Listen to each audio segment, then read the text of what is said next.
Hey guys, it's Car Guy 11. It's been a while, but I'm in the 2015 Jeep Cherokee Trailhawk. I wanted to give you guys an update on how it's been running. Well, unfortunately, I had the dreaded service 4-wheel drive dash light pop up a few months ago. And it starts off just coming on every, maybe 10 times you drive it. But then eventually it starts coming on every time you drive it. So yes, I had to return it to the dealer to get it diagnosed, and then they had to order the rear differential. Now, if you remember, last year, about a year ago, I had that light come on, and it was the front PTO, like transfer case. There's a reduction gear in the front diff and the rear diff. I don't know exactly what's going on inside. They don't fix them. They just swap out the whole piece. They don't tell you what is wrong with it. I don't think they know either. They just, just swap that whole part out. So it definitely seems like there's an issue with these. I don't know if it's just the Trailhawks, with the larger tires, and it does have the locking rear, or all of them are having issues. I've definitely heard of other people having the issue. Again, I'm not sure if it's more common on Trailhawks or not.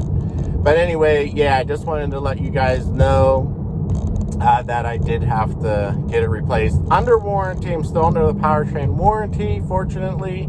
The vehicle will be 5 years old in March, and I have 67,000 miles on it. But even after the Jeep powertrain warranty ends, I still have lifetime powertrain with the dealer I bought it through, which is fortunate. So I'm not opposed to keeping this vehicle past the factory warranty. But obviously, yes, at some point here, we'll need to replace this guy. Of course, just bought the Supra this year, so would like not to have another car payment. Also, while it was in and while it was under the powertrain warranty from Jeep still, I asked them to, check out the transmission, make sure if there's any updates available before it ends, before rough shifting and quirky shifting as it has. Well, guess what? They told me they're going to give me a new transmission. So they actually ordered a new transmission for me after, this vehicle's, like I said, almost 5 years old. And nothing wrong with it as far as no dash lights, no air codes or anything. Just, I don't know if there's updated parts or FCA's just telling them to replace them now or what. I was shocked. But, hey, I'm going to take it because I don't like how it shifts. I don't know. Hopefully this is an updated design. It'll improve the shifting. I basically don't have second gear at this point.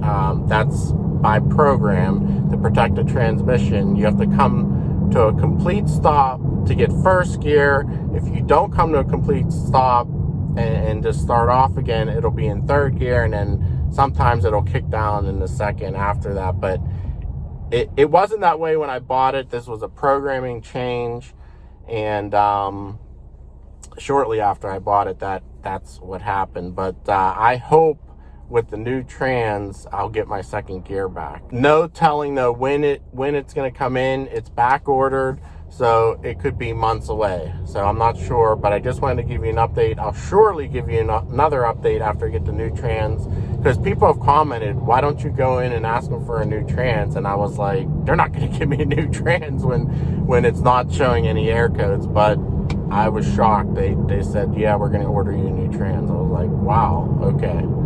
But anyway, glad to have it back. Hopefully I don't have any more issues with it, but we'll find out. I use this daily in the winter and on bad weather days, but we'll see how it goes. I do still like this vehicle though, so I don't know of anything else out there that's rugged yet comfortable. The Wrangler, I've reviewed a few now, and it's a little bit too off-roady for my liking. I want some more on-road refinement and comfort. But we'll see. There's the new Bronco coming out and the baby Bronco. So excited to see that this year. Maybe that'll pique my interest. But we'll see. All right, guys. Thanks for watching. Give it a thumbs up if you enjoyed seeing a Jeep again. Hope you subscribe if you haven't. And I'll catch you in the next one. Take care.